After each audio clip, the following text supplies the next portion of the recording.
राजा नृग को क्यों बनना पड़ा गिरगिट। इंद्र कुलिस ममसूल विशाला काल दंड हरिचक्र कराला। जो इहकर मारा नहीं मरई विप्रद्रोह पावक सो जरई। भावार्थ, इंद्र के वज्र, मेरे विशाल त्रिशूल, काल के दंड और श्री हरि के विकराल चक्र के मारे भी जो नहीं मरता, वह भी विप्रद्रोह रूपी अग्नि से भस्म हो जाता है। श्रीमद् भगवत महापुराण के अनुसार श्री सुखदेव जी कहते हैं, प्रिय परीक्षित, एक दिन शाम प्रद्युम्न, चारुभानु और गदा आदि यदुवंशी राजकुमार घूमने के लिए उपवन में गए। वहाँ बहुत देर तक खेल खेलते हुए उन्हें प्यास लग गई। अब वे इधर उधर जल की खोज करने लगे। वे एक कुएं के पास गए। उसमें जल तो था नहीं। एक बड़ा विचित्र जीव दिख पड़ा। वह जीव पर्वत के समान आकार का एक गिरगिट था। उसे देखकर उनके आश्चर्य की सीमा न रही। उनका हृदय करुणा से भर आया और वह उसे बाहर निकालने का प्रयत्न करने लगे। परंतु जब वह राजकुमार उस गिरे हुए गिरगिट को चमड़े और सूत की रस्सियों में बांधकर बाहर ना निकाल सके, तब कुतूहलवश उन्होंने यह आश्चर्यमय वृतांत भगवान श्री कृष्ण के पास जाकर निवेदन किया। जगत के जीवनदाता कमल नयन भगवान श्री कृष्ण उस कुएं पर आए। उसे देखकर उन्होंने बाएं हाथ से खेल खेल में अनायास ही उसको बाहर निकाल लिया। भगवान श्री कृष्ण के कर कमलों का स्पर्श होते ही उसका गिरगिट रूप जाता रहा और वह एक स्वर्गीय देवता के रूप में परिणित हो गया। अब उसके शरीर का रंग तपाए हुए सोने के समान चमक रहा था और उसके शरीर पर अद्भुत वस्त्र आभूषण और पुष्पों के हार शोभा पा रहे थे। यद्यपि भगवान श्री कृष्ण जानते थे कि इस दिव्य पुरुष को गिरगिट योनि क्यों मिली थी, फिर भी वह कारण सर्वसाधारण को मालूम हो जाए, इसलिए उन्होंने उस दिव्य पुरुष से पूछा, महाभाग, तुम्हारा यह रूप तो बहुत ही सुंदर है। तुम हो कौन? मैं तो ऐसा समझता हूँ कि तुम अवश्य ही कोई श्रेष्ठ देवता हो। कल्याण मूर्ते, किस कर्म के फल से तुम्हें इस योनि में आना पड़ा था? वास्तव में तुम इसके योग्य नहीं हो। हम लोग तुम्हारा वृतांत जानना चाहते हैं। यदि तुम हम लोगों को यह बतलाना उचित समझो तो अपना परिचय अवश्य दो।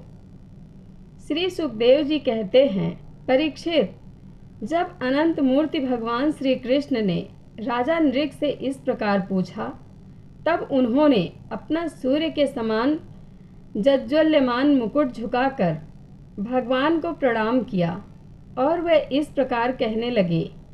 राजा नृग ने कहा, प्रभु, मैं महाराज इक्ष्वाकु का पुत्र राजा नृग हूँ। जब कभी किसी ने आपके सामने दानियों की गिनती की होगी, तब उसमें मेरा नाम भी अवश्य ही आपके कानों में पड़ा होगा। प्रभु, आप समस्त प्राणियों की एक एक वृत्ति के साक्षी हैं। भूत और भविष्य का व्यवधान भी आपके अखंड ज्ञान में किसी प्रकार की बाधा नहीं डाल सकता। अतः आपसे छिपा ही क्या है।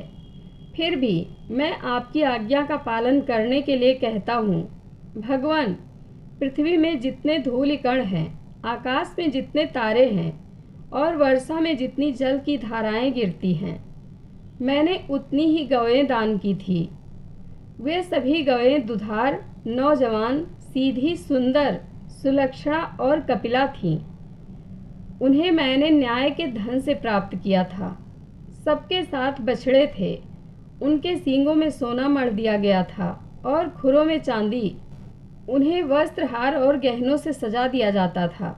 ऐसी गौएं मैंने दी थी।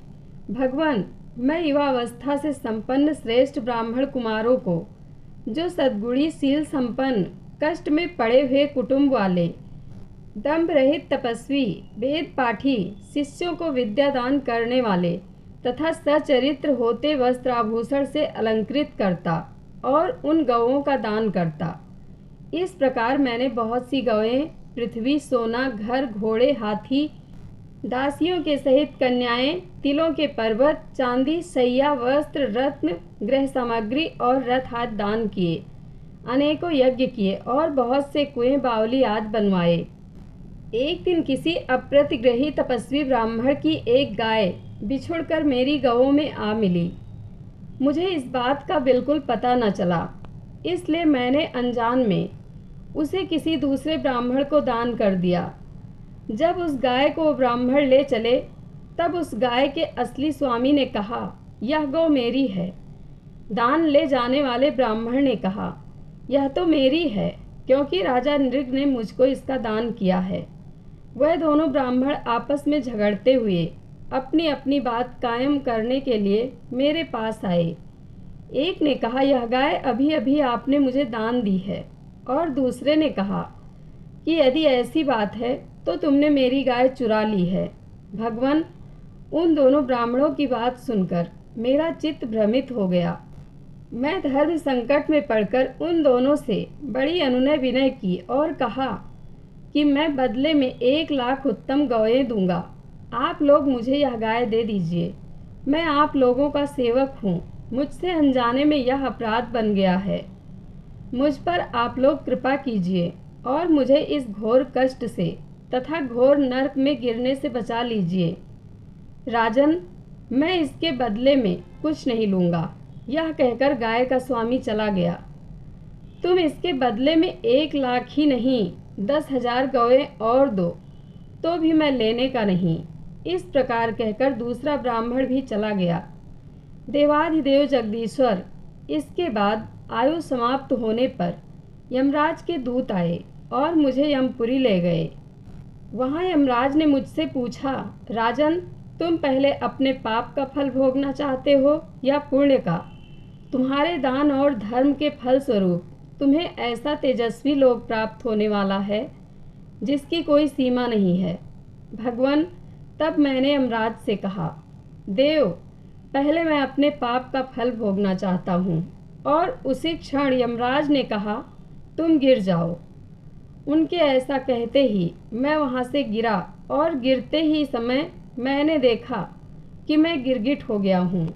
प्रभु, मैं ब्राह्मणों का सेवक, उदार दानी और आपका भक्त था। मुझे इस बात की उत्कट अभिलाषा थी कि किसी प्रकार आपके दर्शन हो जाएं। इस प्रकार आपकी कृपा से मेरे पूर्व जन्मों की स्मृति नष्ट न हुई। भगवान, आप परमात्मा हैं। बड़े बड़े शुद्ध हृदय योगीश्वर उपनिषदों की दृष्टि से अपने हृदय में आपका ध्यान करते हैं। इंद्रियातीत परमात्मन, साक्षात आप मेरे नेत्रों के सामने कैसे आ गए? क्योंकि मैं तो अनेक प्रकार के व्यसनों, दुखद कर्मों में फंसकर अंधा हो रहा था। आपका दर्शन तो तब होता है जब संसार के चक्र से छुटकारा मिलने का समय आता है। देवताओं के भी आराध्य देव पुरुषोत्तम गोविंद, आप ही व्यक्त और अव्यक्त जगत तथा जीवों के स्वामी हैं।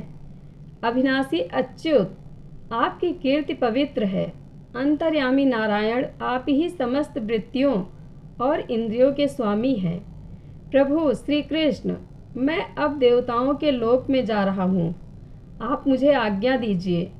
आप ऐसी कृपा कीजिए कि मैं चाहे कहीं भी क्यों न रहूं, मेरा चित्त सदा आपके चरण कमलों में ही लगा रहे। आप समस्त कार्यों और कारणों के रूप में विद्यमान हैं। आपकी शक्ति अनंत है और आप स्वयं ब्रह्म हैं। आपको मैं नमस्कार करता हूँ। सच्चिदानंद स्वरूप सर्व अंतर्यामी वासुदेव श्री कृष्ण, आप समस्त योगों के स्वामी योगेश्वर हैं। मैं आपको बार बार नमस्कार करता हूँ। राजा नृग ने इस प्रकार कहकर भगवान की परिक्रमा की और अपने मुकुट से उनके चरणों का स्पर्श करके प्रणाम किया। फिर उनसे आज्ञा लेकर सबके देखते ही देखते वह श्रेष्ठ विमान पर सवार हो गए। राजा नृग के चले जाने पर ब्राह्मणों के परम प्रेमी, धर्म के आधार देवकी नंदन भगवान श्री कृष्ण ने क्षत्रियों को शिक्षा देने के लिए वहां उपस्थित अपने कुटुंब के लोगों से कहा, जो लोग अग्नि के समान तेजस्वी हैं वह भी ब्राह्मणों का थोड़े से थोड़ा धन हड़प कर नहीं पचा सकते। फिर जो अभिमानवश झूठ मूठ अपने को लोगों का स्वामी समझते हैं वह राजा तो क्या पचा सकते हैं। मैं हलाहल विष को विष नहीं मानता। क्योंकि उसकी चिकित्सा होती है।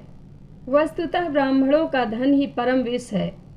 उसको पचा लेने के लिए पृथ्वी में कोई औषध, कोई उपाय नहीं है। हलाहल विष केवल खाने वाले का ही प्राण लेता है, और आग भी जल के द्वारा बुझाई जा सकती है, परंतु ब्राह्मण के धन रूप अरण्य से जो आग पैदा होती है वह सारे कुल को समूल जला डालती है। ब्राह्मण का धन यदि उसकी पूरी पूरी संपत्ति लिए बिना भोगा जाए, तब तो वह भोगने वाले, उसके लड़के और पौत्र, इन 3 पीढ़ियों को ही चौपट करता है। परंतु यदि बलपूर्वक हट करके उसका उपभोग किया जाए, तब तो पूर्व पुरुषों की 10 पीढ़ियां और आगे की भी 10 पीढ़ियां नष्ट हो जाती हैं। जो मूर्ख राजा अपनी राजलक्ष्मी के घमंड से अंधे होकर ब्राह्मणों का धन हड़पना चाहते हैं, समझना चाहिए कि वह जानबूझकर नरक में जाने का रास्ता साफ कर रहे हैं। वह देखते नहीं कि उन्हें अधः पतन के कैसे गहरे गड्ढे में गिरना पड़ेगा। जो मनुष्य अपनी या दूसरों की दी हुई ब्राह्मणों की वृत्ति उनकी जीविका के साधन छीन लेते हैं, वह 60,000 वर्ष तक निष्ठा के कीड़े होते हैं।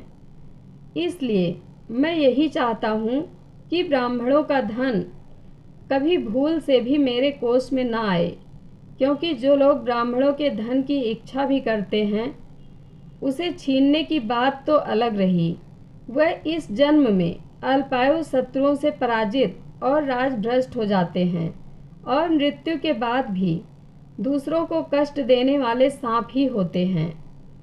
इसलिए मेरे आत्मियों, यदि ब्राह्मण अपराध करे तो भी उससे द्वेष मत करो।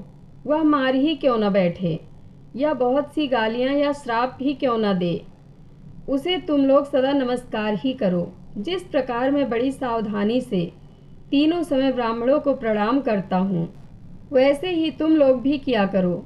जो मेरी इस आज्ञा का उल्लंघन करेगा, उसे मैं क्षमा नहीं करूँगा, दंड दूंगा। यदि ब्राह्मण के धन का अपहरण हो जाए, तो वह अपहृत धन उस अपहरण करने वाले को अनजान में उसके द्वारा यह अपराध हुआ हो, तो भी अधः पतन के गड्ढे में डाल देता है, जैसे ब्राह्मण की गाय ने अनजान में उस लेने वाले राजा नृक को नरक में डाल दिया था। परीक्षित, समस्त लोकों को पवित्र करने वाले भगवान श्री कृष्ण द्वारिका वासियों को इस प्रकार उपदेश देकर अपने महल में चले गए। जय श्री कृष्ण। कथा कैसी लगी कमेंट बॉक्स में अपनी राय जरूर दें। धन्यवाद।